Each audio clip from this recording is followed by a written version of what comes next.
Omanis and the Iranians, according to the spokesperson of your foreign minister, have reached a deal, a 60-day deal on the Strait of Hormuz. I assume the Americans have okayed it for Oman to agree to it, because the Omanis have been coordinating with the Americans. That is my assumption from what I'm aware of. And from what I understand as well, the agreement is Iran controls the northern corridor, Oman controls the southern corridor with Iranian coordination. And the Iranians have the ability to intercept a ship or approve a ship before it goes through the southern corridor. But before we go into the details, is it fair to say congratulations? Do you think this is it? Well, I think that it's always safe. You could be optimistic once. That would be for the first time ever since we spoke. You could be optimistic. No, I'm in general, Mario, an optimistic person.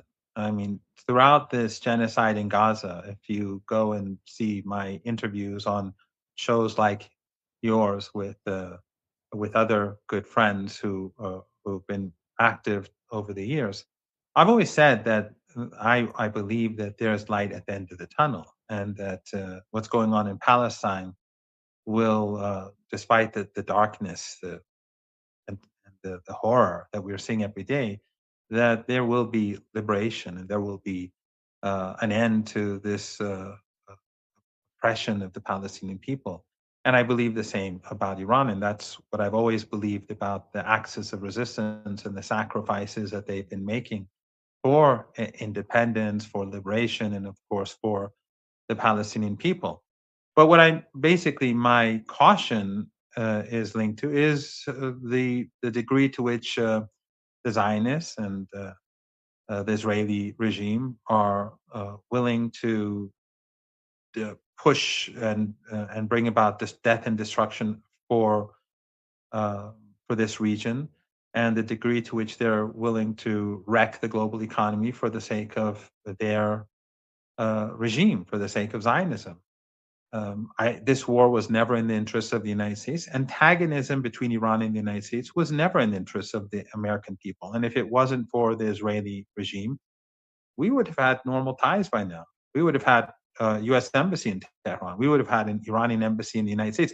The book that I spoke to you about, Going to Tehran, by Clinton Hillary Leverett, that you bought, their thesis was that the United States and Iran should move towards rapprochement, and if they don't, they were predicting that it would lead to where we are today. It's a very impressive book, and they dealt with many of the myths about Iran and that you see in Western media, the propaganda, which some of your guests repeat. And that's why I think everyone should read the book. But the point is that the Israeli regime is the spoiler.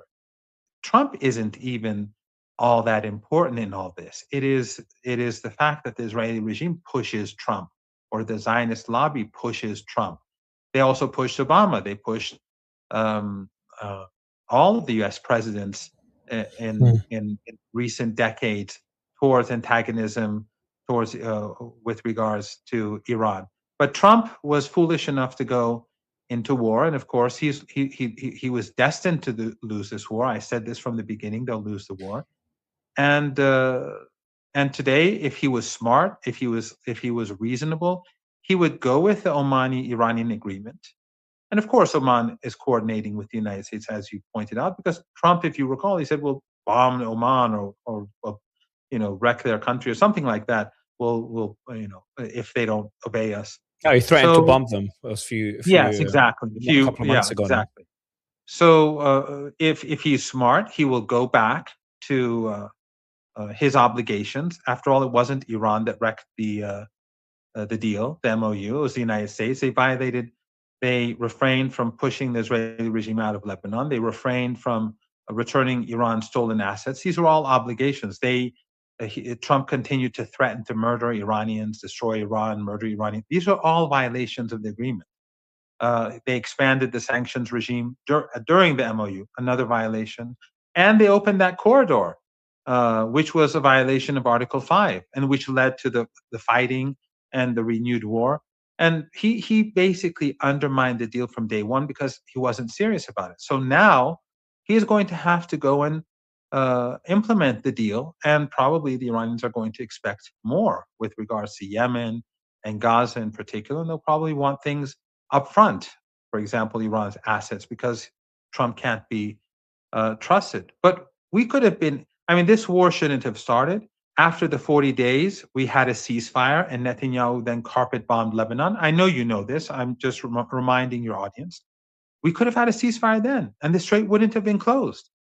But Netanyahu carpet bombed Lebanon, and then Trump, instead of saying that Netanyahu is violating the ceasefire, he supported Netanyahu, again, the Zionist lobby, the Israeli regime pressure.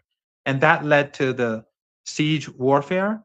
And then, of course, we had the MOU, again, the Zionist lobby pushed him to undermine the agreement. So what we're seeing today is progress, but I don't know what Trump is going to do tomorrow. As you and I speak, he may put out a Truth Social post. And of course, since I haven't paid the money, I won't get it as soon as some other people. True, true. Nice. That was a nice one. Yeah, so we don't know. But in general, this is a positive step. But it's not going to lead to the opening of the strait because right now Trump is engaged in siege warfare. So we're going to have to see if he's going to move back to implementing the MOU or not. I want to take, before going to the MOU, how the Strait of Hormuz would look like, also what Iran would look like following this war, what happens in Lebanon, Yemen, etc. There's just so many moving pieces that while the end of the war between the US and Iran, I think we've reached that point, we haven't reached an end of the wars in the region, and they could even get worse before they get better. So I want to just put that aside for just 1 second and go back to where we were a week ago.